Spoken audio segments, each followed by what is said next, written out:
is Patrick, and welcome to some more Tesla news. It's been a busy week or so, and Elon's always tweeting out crazy stuff, like the new Roadster hover test is going to happen sometime the end of next year. So that kind of means the 2020 Roadsters really, at least with the SpaceX option, is not going to be out for at least another 2 years, probably. Also, with the Tesla pickup truck, Rivian is showing that they've got parts being manufactured right now. It looks like they're door frames. So Rivian's most likely going to have a pickup truck before Tesla. Tesla hasn't even unveiled their designs for their pickup truck. And there's been some crazy renderings right now. Basically, people combining other prototypes of trucks along with the little laser copier type looking thing that Elon released at the Model Y event. But the really big news that I wanted to get this video out about was the V3 Supercharger that popped up almost overnight in Las Vegas.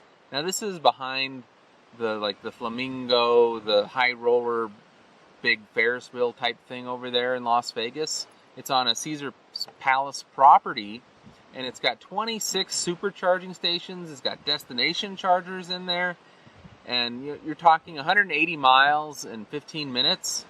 It's really cool. It's the whole Tesla ecosystem too. So it's got the solar panels on the canopies. It's got the battery storage to store the power from the solar panels to dump into the cars as they come in. Pretty cool stuff. I can't wait to go down and try it out next time I'm in Las Vegas, especially with my wife's Model 3, which is capable of 250 kilowatt charging. There's been a lot of reports of people going in there.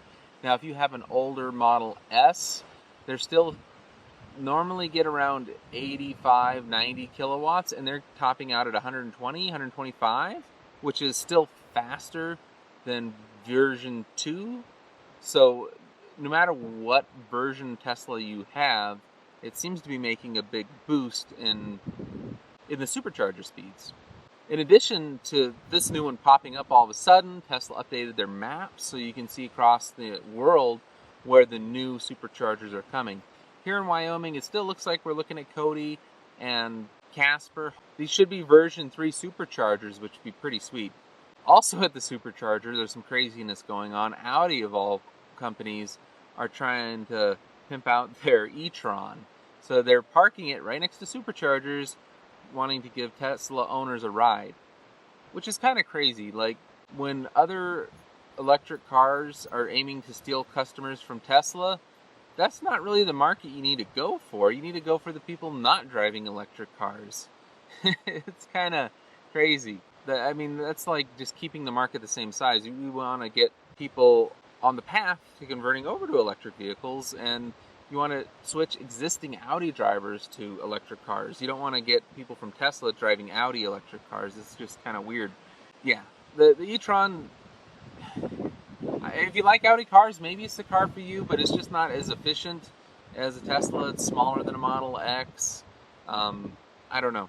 I haven't tried it out. And then the autopilot on the Teslas is arguably the best. I have not tried the Audi, whatever they've got going for them. Maybe you could comment below if you guys know if you've ever test driven one, what you thought it was like, especially if you were supercharging and they talked you into it.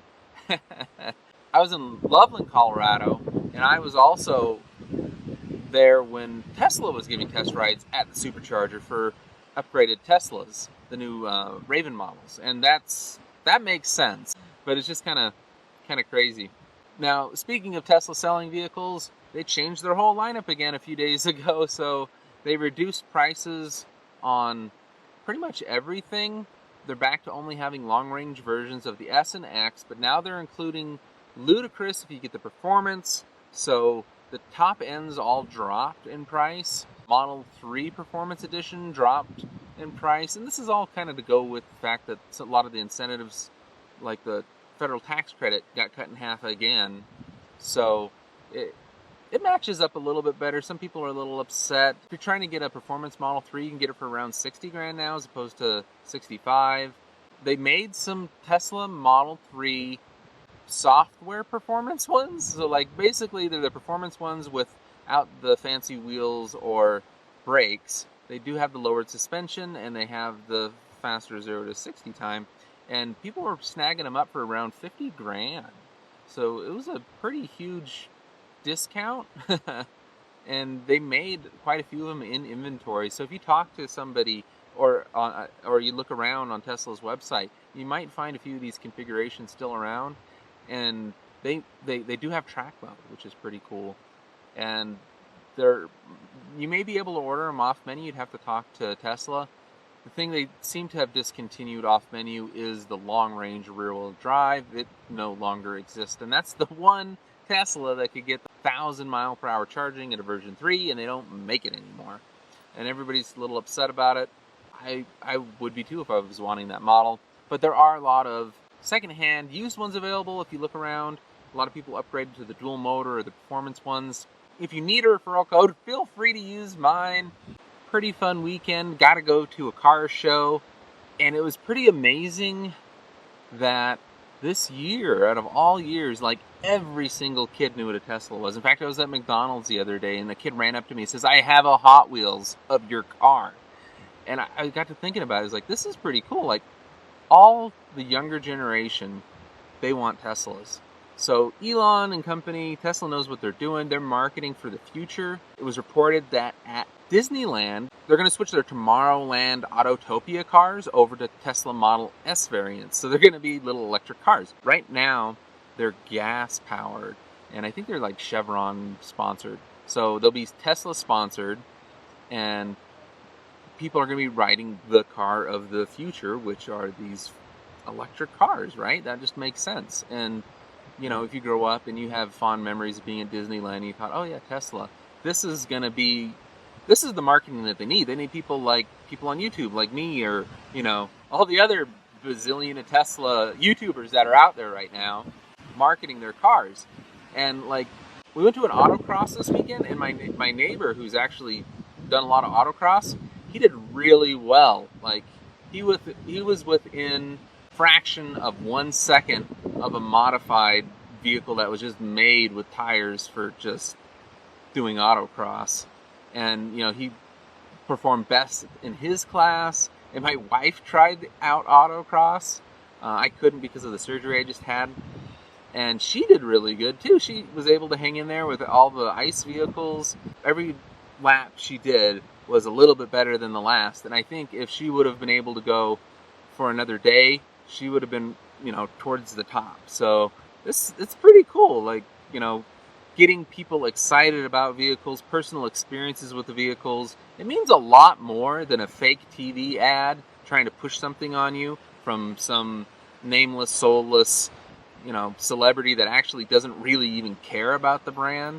Where Tesla has all these celebrities that personally own Teslas, and they love talking about them just because they're amazing vehicles. Anyways, I just had to get that out there. Let me know what you guys think on this, and I'll see you guys next week. Please, you can talk to me on Twitter. I'm at Walking Crow, or you can email me. I'm pat.lawson@WildWestEV. Please like, comment, subscribe, all that fun stuff. We'll see you guys next time.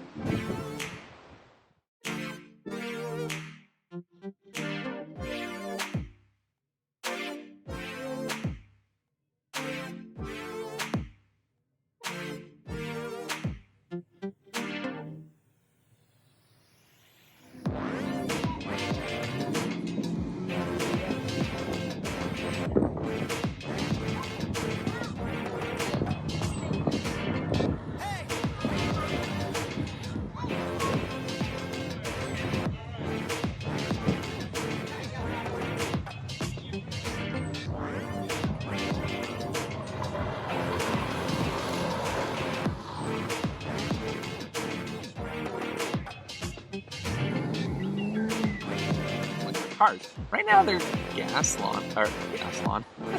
Right now they're Look at that. Inside of the hot air balloon. You can just live in there.